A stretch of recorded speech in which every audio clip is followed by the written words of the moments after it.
Welcome back to Brighter Morning with Bo. Just as a follow-up to the conversation we had now with Dr. Justin Ram,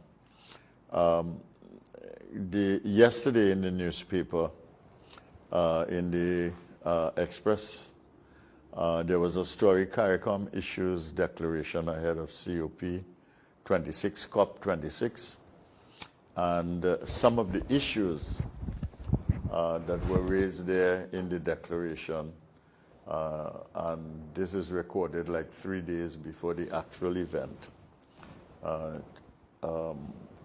CARICOM talked about closing the emissions gap, scaling up finance, particularly for the most vulnerable, and agree on rules to guide parties to progressively increase and demonstrate the highest ambition.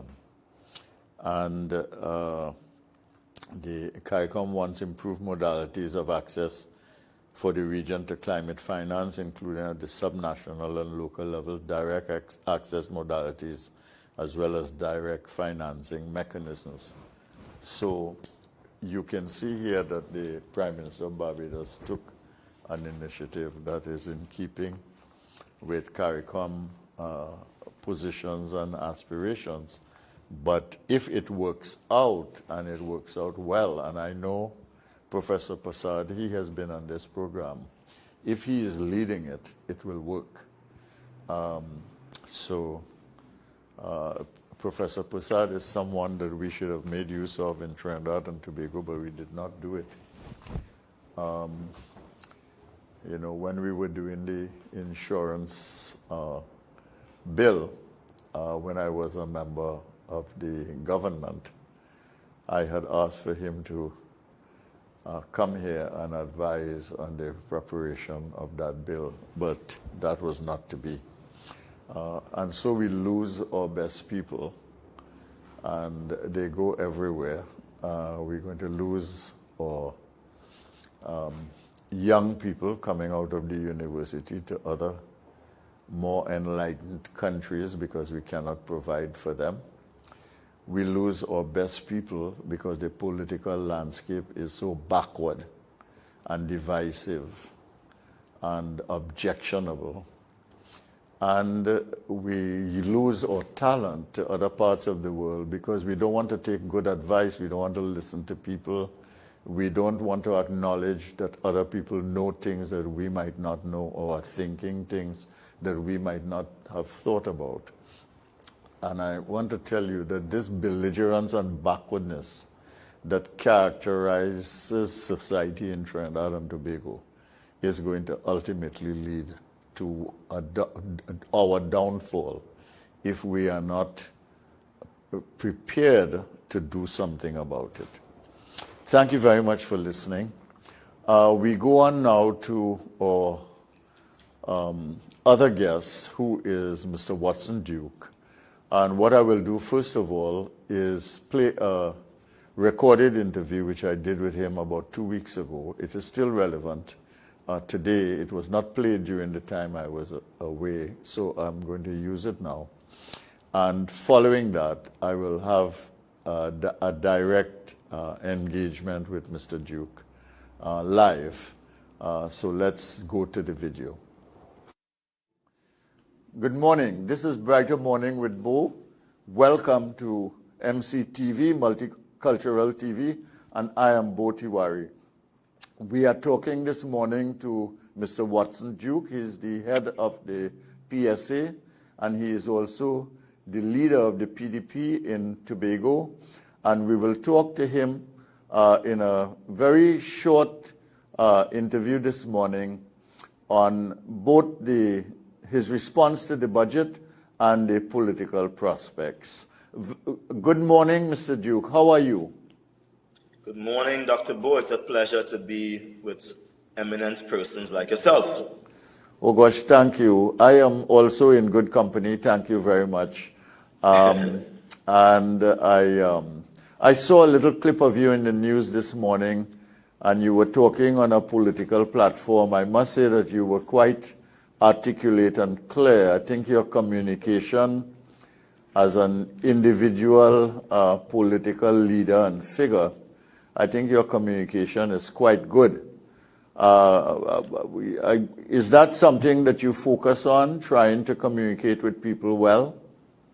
Yes, I do. That is the essence of life, in particular, the life of a representative. It is to communicate and communicate well and accurately what the electorate or those that you're representing are saying and feeling and experiencing. How do you respond? How do you respond to the budget now that the Minister of Finance has said that he has instructed the CPO to engage you and your union in negotiations so that he can bring the matter of wage negotiations up to date? How do you feel about that? I feel as if it is a very good strategic move on behalf of the government of the Republic of Trinidad and Tobago. It's very, very strategic in that just about 2 months away, we have the Tobago House of Assembly elections, and the minister is very keen on raising the hopes of the people. You know, leaders are dealers of hope. And so those public servants, which number thousands in Tobago and Trinidad, he's saying to them, hey, relax yourself. We have been naughty for the last 9 years, but we are about to feed you something. That to me is a very good strategic move. But in reality, the minister has failed on a point of law. The law states that the CPO and the PSA must meet either at the request of the PSA or the request of the or the direction of the or the request of the CPO rather. So the CPO can request to meet, and the PSA can request to meet. Both of us have requested to meet. Well, let me start back over again. The PSA has requested to meet rather with the CPO on sundry occasions, and the minister is the one who answered the lines, and he said, look, they can't meet. They cannot meet with the PSA because I have not given them anything. The minister is used to that. And I could give you countless occasions when the minister had intervened in negotiations, saying that he has given them no remit on which to negotiate. But negotiations goes beyond dollars and cents. It's about maintaining a particular standard of living according to the Industrial Relations Act, Section 2021 thereabout. It states that the Minister of Finance should consider the requirements to maintain and improve the standard of living for public officers. For these 9 long years of hardship, where we have had so much inflation going on, so much increases, and so much bills being thrust upon these workers, didn't it occur to this minister at once that the purchasing power of these workers were being eroded? Secondly, the Minister of Finance, according to the Civil Service Act, Section 14, it says before the Minister of Finance makes any recommendation for remuneration, the Minister of Finance should consider, and basically says market rates, what obtains on the market outside. Now currently, there's a job evaluation taking place, and the job evaluation is supposed to be doing what the CPO has been mandated by law to do. The CPO by law has been mandated to keep under constant review the classification and compensation structure of the civil service. We are talking about 1,500 different categories of jobs and about over 33,000 positions. And the CPO is supposed to keep it under constant review, end upon end. The CPO ought not to wait until the Minister of Finance says something. The CPO ought to look at the trends of society and say, look, these workers, to maintain parity with their counterparts, to maintain a basic standard of living, should be earning this. And that's why the public service is no longer an attractive place for persons to work. That's why productivity is at an all-time low. People feel locked into a cycle that is being dictated by the government, and it should really be dictated by the people of the Republic of Trinidad and Tobago, where the people demand better quality service and ensure that these persons are rewarded for work done. Do you think that the CPO has lost their sense of what their role is in the public service system and in the structure of relations having to do with the management of salaries and wages in Trinidad and Tobago and is too dependent on political instructions and guidance. Do you think something is wrong there? Yes, certainly a lot is wrong right there. The CPO, as I said, under the Civil Service Act, Section 14, ought to be keeping under constant review the classification and compensation structure of the civil service. And that will ensure that persons' job are paid in alignment with their responsibilities. That's how you pay a salary. You pay salary based on what is called the compensable factors of the job. That's the only thing. You pay a salary based on the job specification, based on the details of the job. It has nothing to do with the economy. Now, once you have determined the weight of the job, the economy will then determine the amount of excess money you have to engage in some what we call free type of spending, but it's spending or that will basically require you to say, all right, I feel to buy a dress this month. I feel to go to movies this month, right? Discretionary spending. That's what I want to. Discretionary spending. So, but the basic cost of living, the basic maintenance of one standard of living or real value for wages ought to be set based on the job you are doing, not based on the economy. A job has a particular value, and that should never be erased. Otherwise, you are devaluing the job. And by devaluing the job, you are devaluing the quality of work. Over the years, these civil service jobs have been devalued. The CPO had never once kept the classification and compensation structure together because the CPO has become a puppet of the government. And they sit and they wait on instructions, whereas the CPO, by right, by law, is the government's HR, ought to be managing things and making recommendations and say, this is where we are at. We can't afford to do this based on these laws and that laws. But as it is, the government is using the CPO to thief the minds of public servants. But the Minister of Finance already told me last year around March, when we were about to settle negotiations, we were talking living wages. And the Minister of Finance called me and said, Watson, we can't even give you all 1%. Because 1%, they said, is going to amount to how much billions of dollars. You would have these inflated way of multiplying salaries, right? And making it look as if it's unachievable.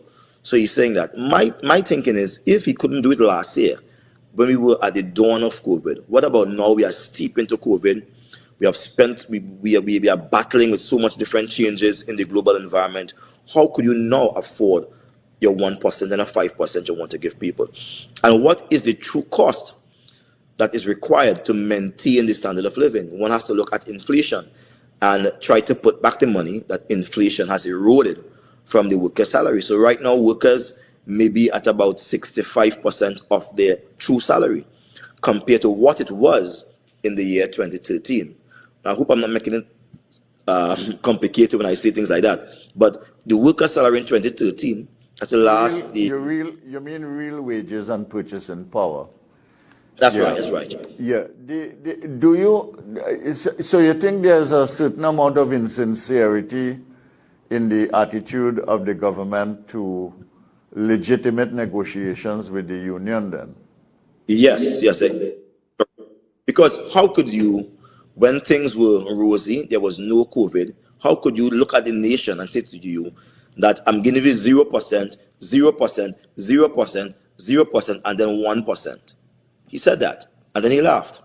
How could you say that you are not meeting with unions after that? You say, I'm not meeting with unions. But now you're saying to the populace that I've given the CPO permission to negotiate. On what grounds? Is there more money in the coffer? We saw a budget that is $9 billion in deficit. They're not even breaking even. At one point in time it was $5 billion. Now it's $9 billion. And you are saying you are going to negotiate. Was there any provisions made in the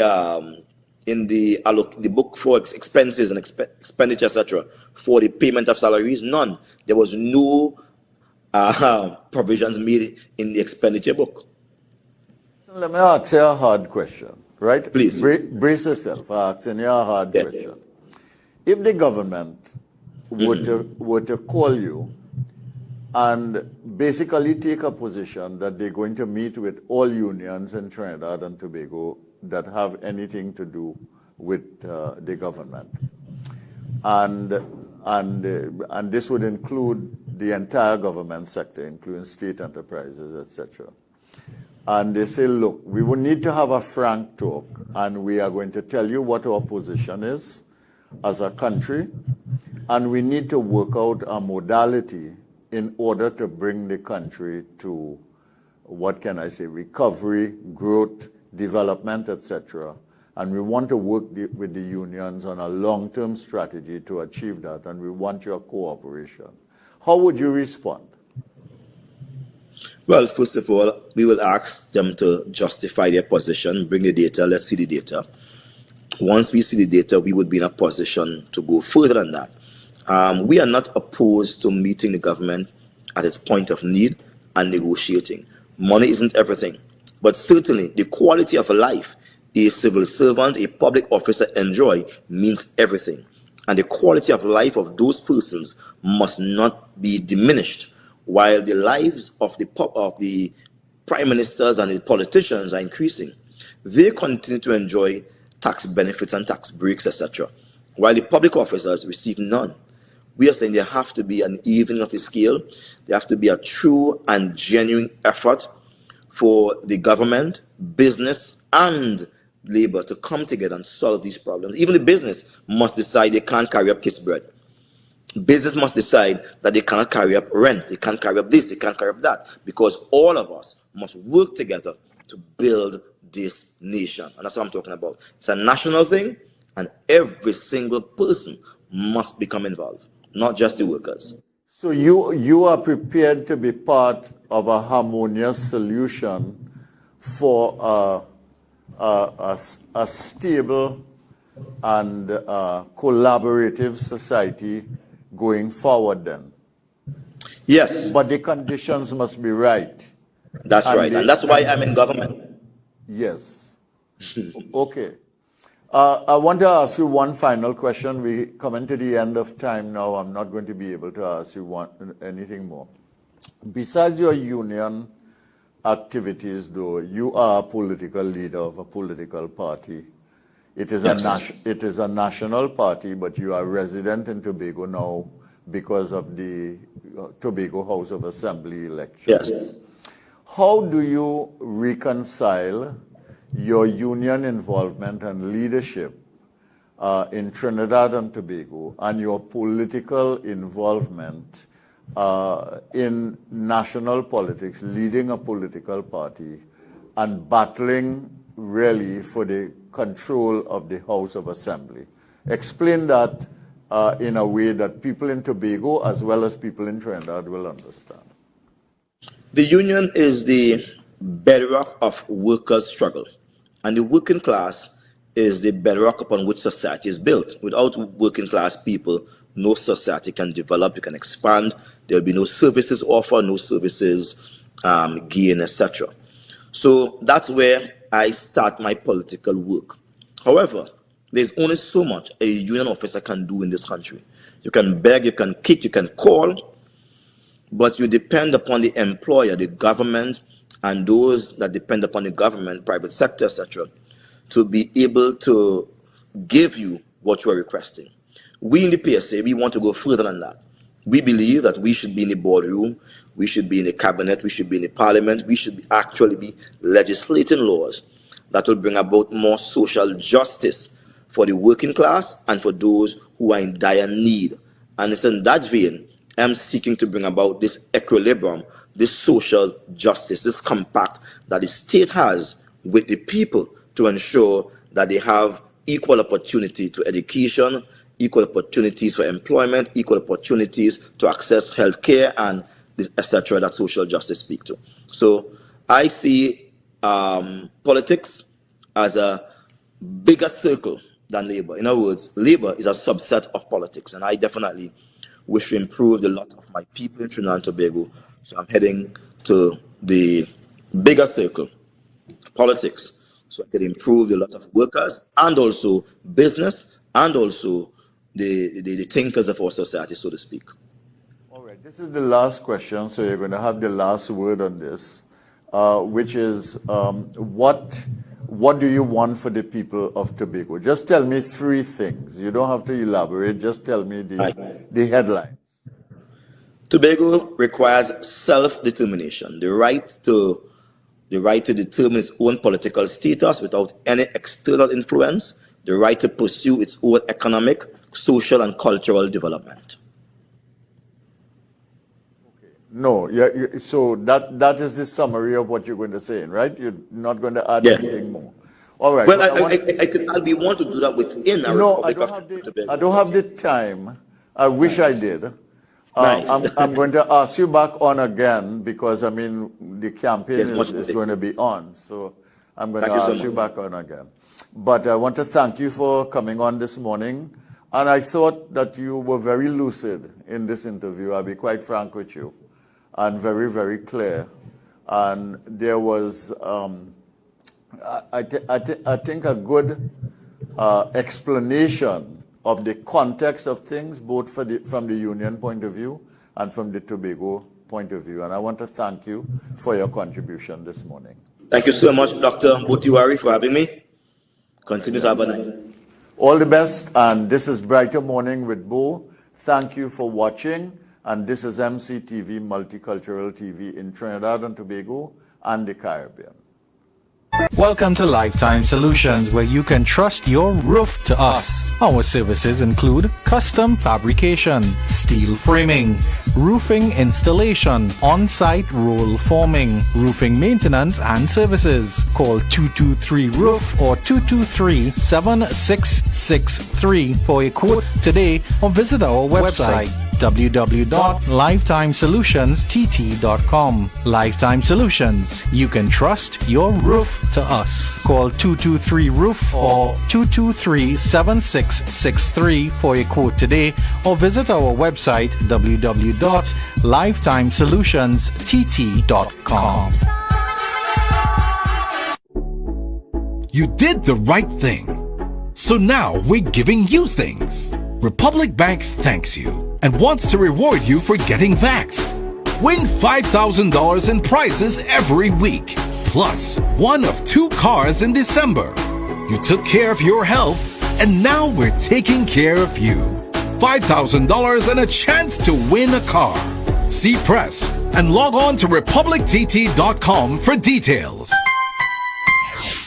Mangalese Trading Company Limited. Specialist in PVC ceiling, gypsum ceiling, suspended ceilings, medallions, lights, metal framings, and SPCS flooring, known as vinyl plank. Now introducing Mangalese Foods, wholesale and retail, distributor of the family brand of food items. Our range of products include rice, sugar, chickpeas, split peas, and soybean oil. Mangalese Foods deliver exceptional products. We offer timely and efficient service. We are located at 9 Francis Lala Road, Charlieville, Chaguanas. Contact us at 672-9889, 740-5569, or 336-4373. Mangalese Trading Company Limited.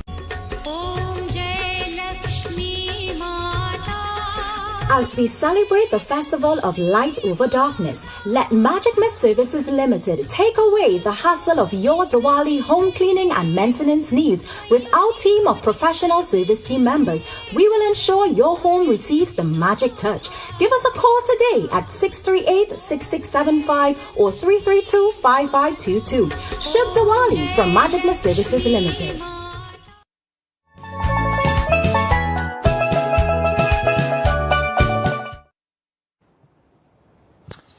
Welcome back. This is Brighter Morning with Bo, and I'm Bo Tiwari. I want to thank you for staying with us. I hope you enjoyed that interview with Mr. Watson Duke. And we have Mr. Duke on the line now, and we will talk to him right now. Hi. Good morning, Mr. Duke. How are you? Good morning, Dr. Botiwar, and good morning to your wonderful, listeners. online and elsewhere around the world. Yeah, thank you very much for coming on. I played that interview which we did 2 weeks ago, and I was quite struck by how current it was. We had talked. It was supposed to be played when I was not here, but it wasn't. So I took the opportunity today to renew the discussion by, first of all, presenting what we discussed, and secondly, by having you on the phone now. So much. In that interview, basically we talked about the decision of the Minister of Finance announced in this budget speech that he would engage the PSA, and you and I had a frank discussion on that. And you were very clear. And then I raised the issue of the Tobago House of Assembly elections, and I also raised the connection between union leadership and agitation and political leadership and agitation. And you gave a good answer, I thought. And we closed off on that. But the last question I asked you before we left was, what do you want for Tobago? And you said what you want basically is for Tobago to be autonomous in thinking through its problems and challenges and finding its solutions. I am interpreting now. And that you want this to be an autonomous arrangement for the self-governance of Tobago in every way, from finance and economy to culture and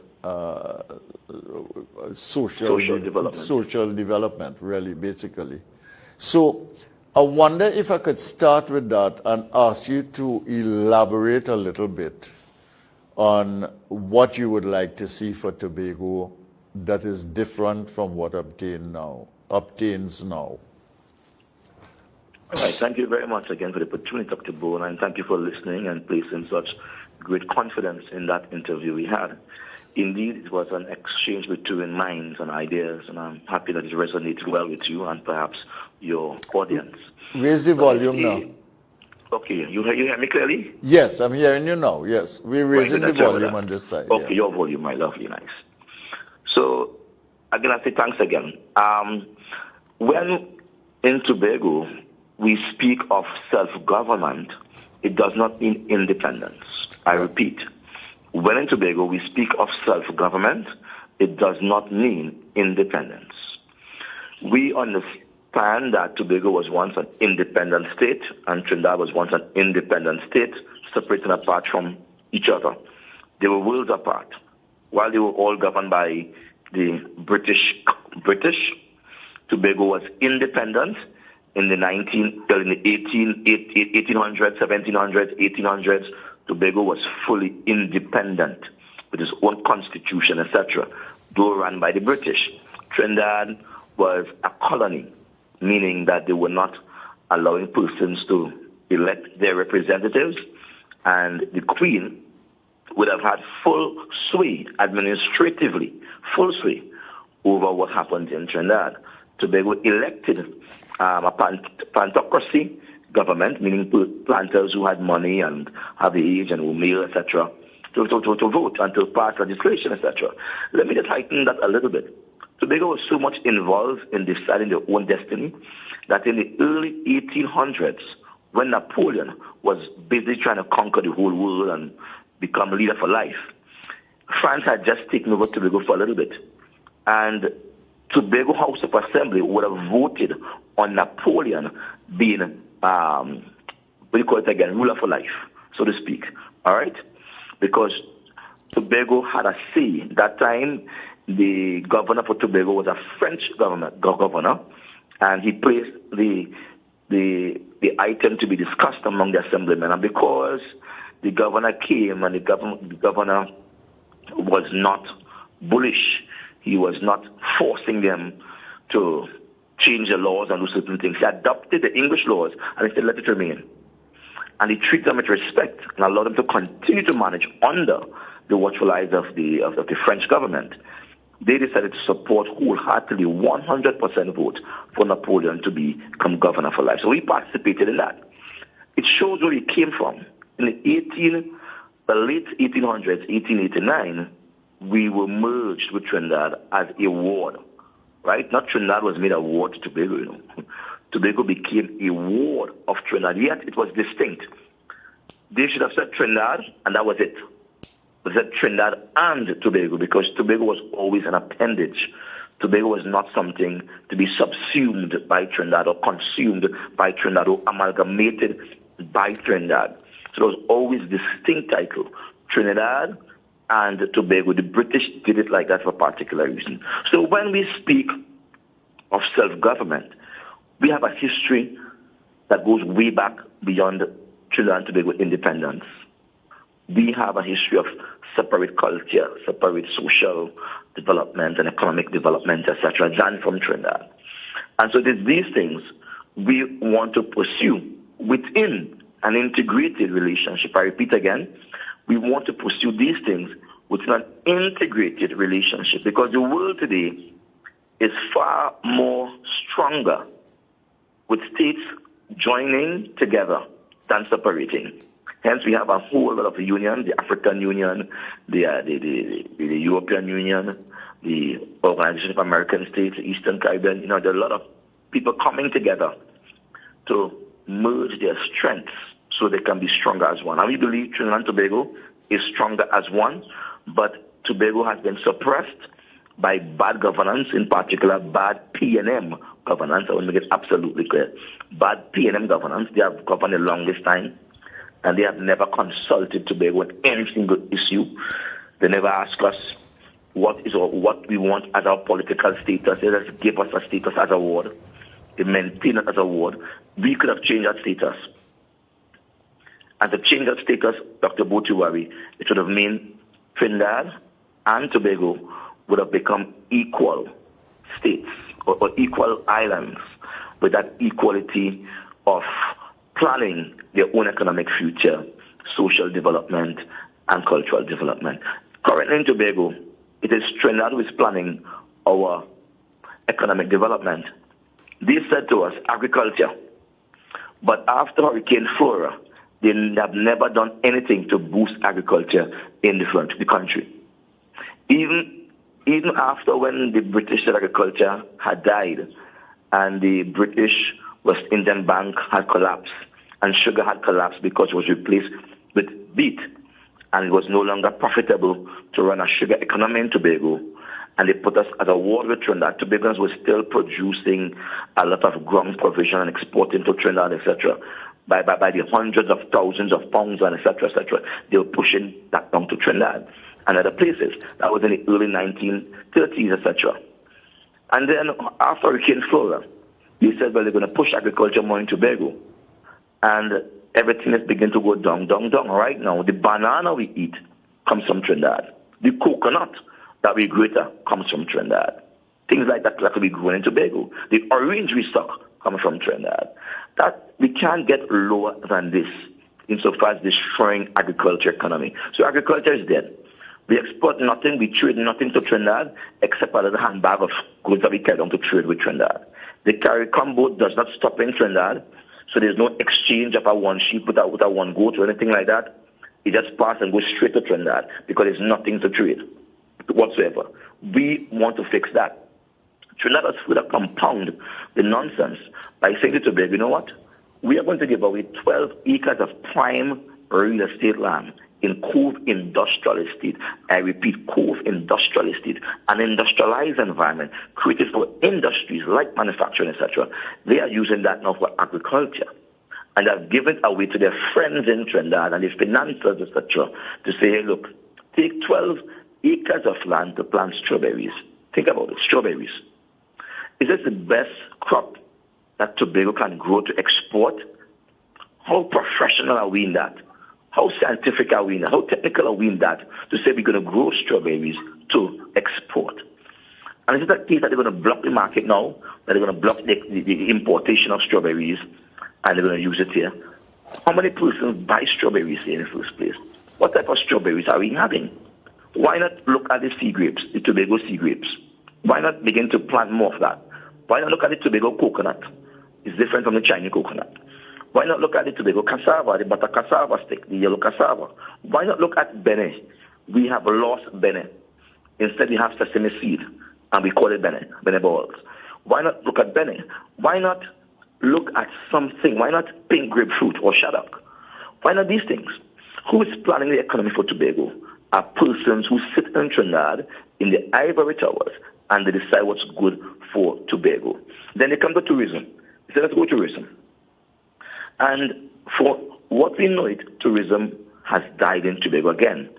It started off with one of the largest name hotels in Tobago called the Hilton Hotel, 200 rooms, beachfront property, golf course, etc. That was supposed to be the jewel of Tobago. But in about 2 years, the entire Hilton Hotel collapsed, and no international brand didn't want it. They had to go with the name Magdalena.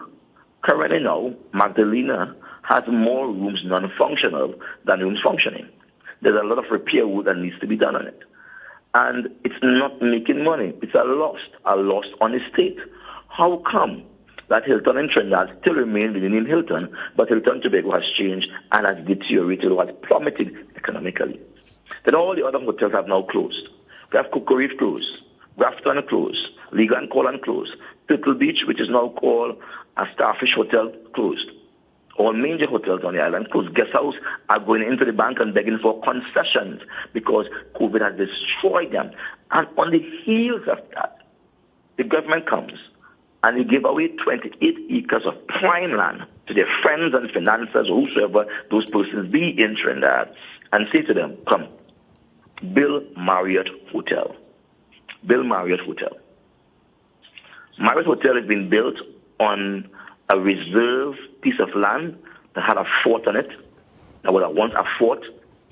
That's where turtles come in and nest on the sturb. It's a beach that's hardly discovered by Tobago. 90% of Tobagonians have never been to that beach called Back Bay. It is one of the only beach with a natural beach itself, meaning sandy area, where you could play sea sports, etc., and etc., so recreate yourself.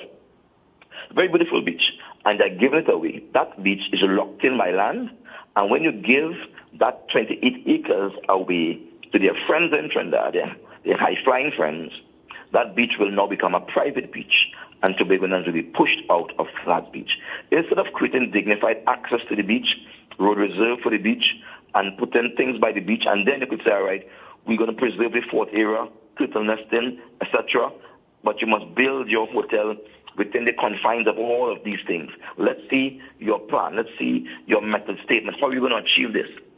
Privately, they have done their works by themselves and give it away. While they were 6-6, while I was still in government, while my team was in government, they give away all of our lands. And then come and announce to us that they're going to put a 500 million hotel in Tobago, 200 bedrooms and whatnot, and create employment for people. What type of employment? Water fetchers, bellboys, taxi drivers. That's the employment we want. Tobagonians are brilliant people, Dr. Botiwari. We want to plan our economy.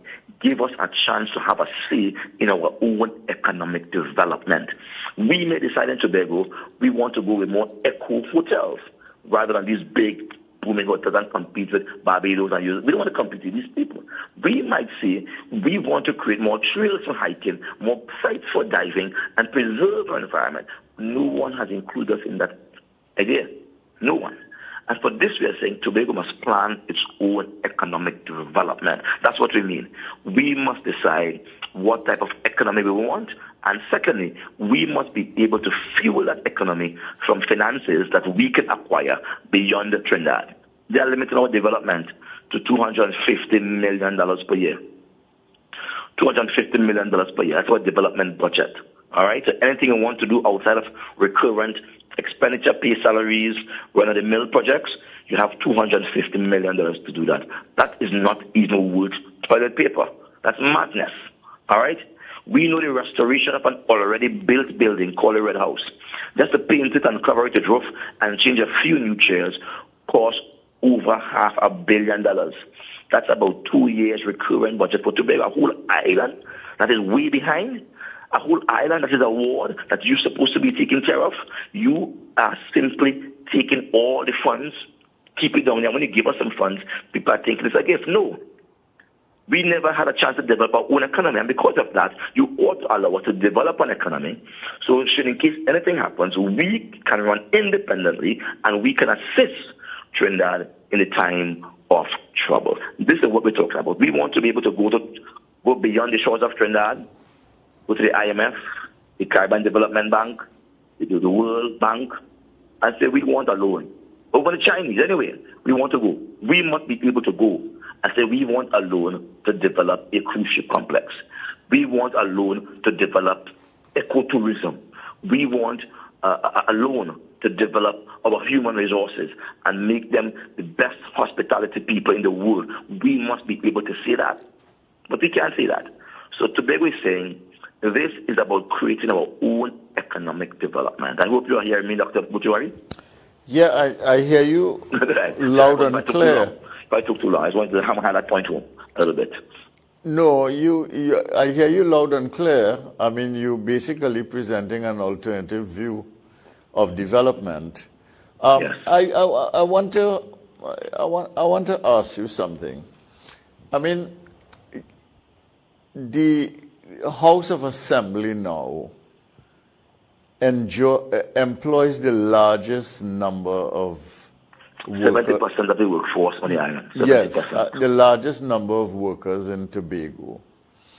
I don't think anybody would say that workforce is the most productive workforce that it could be in Tobago. Yes, I agree.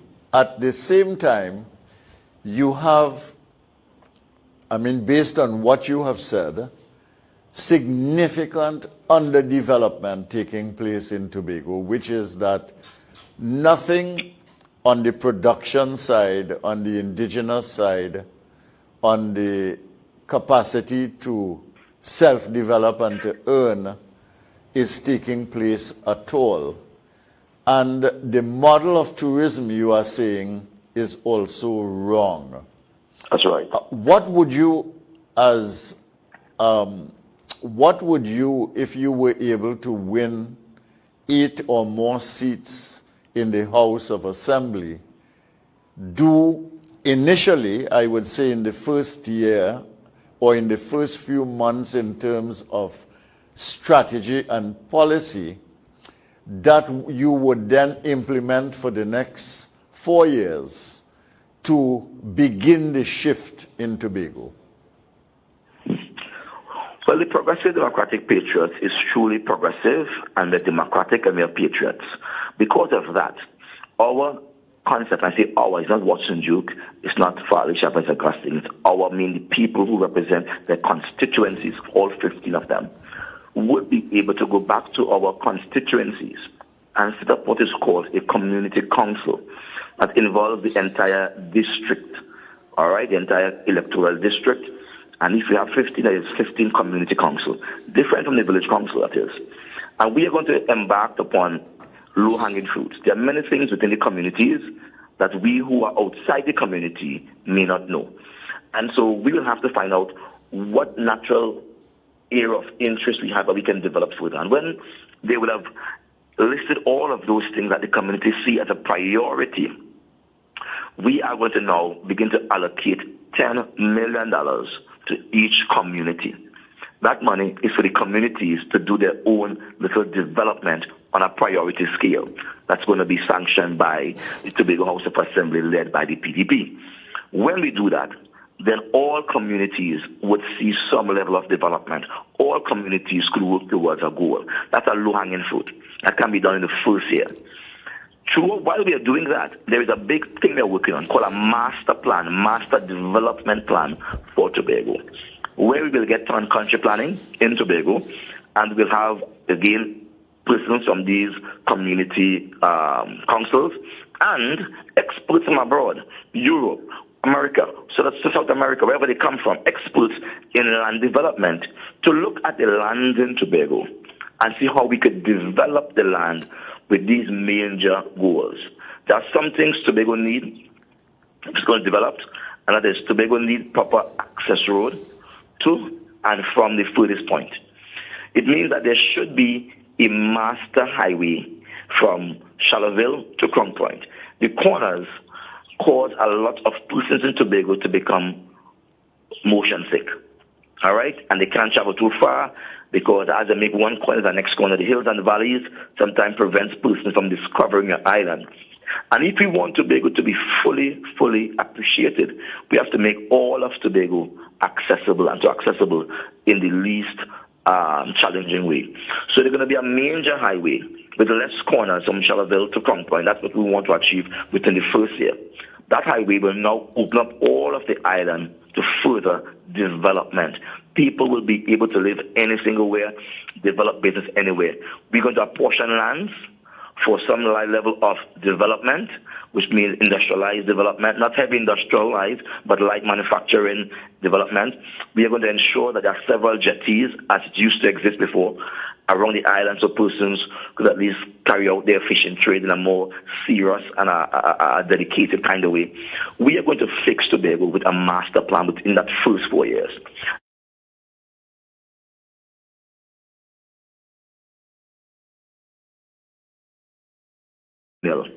We have to have a master plan that is accepted by all the communities, all of the people. So when government comes into office, they will judge on how much of those things on the master plan that they knock off.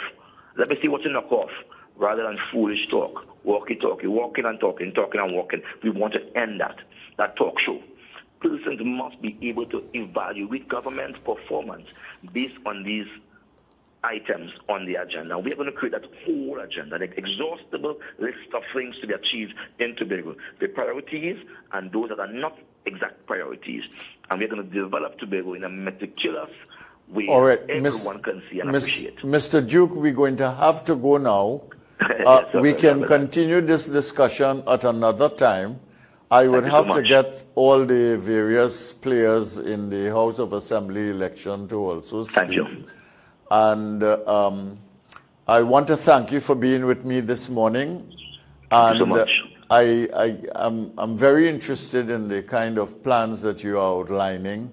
And the key issue is how will we pay for it, and how will autonomy for Tobago impact on the financial condition of Trinidad and Tobago. But we are going to discuss that on another occasion. Thank you very much for being with me. Thank you so much, Dr. Botiwari. Nice. All right. And this is Brighter Morning with both. Thank you for listening. Thank you for being with us on MCTV. And we break now for the 8 o'clock news with Andrew Chan.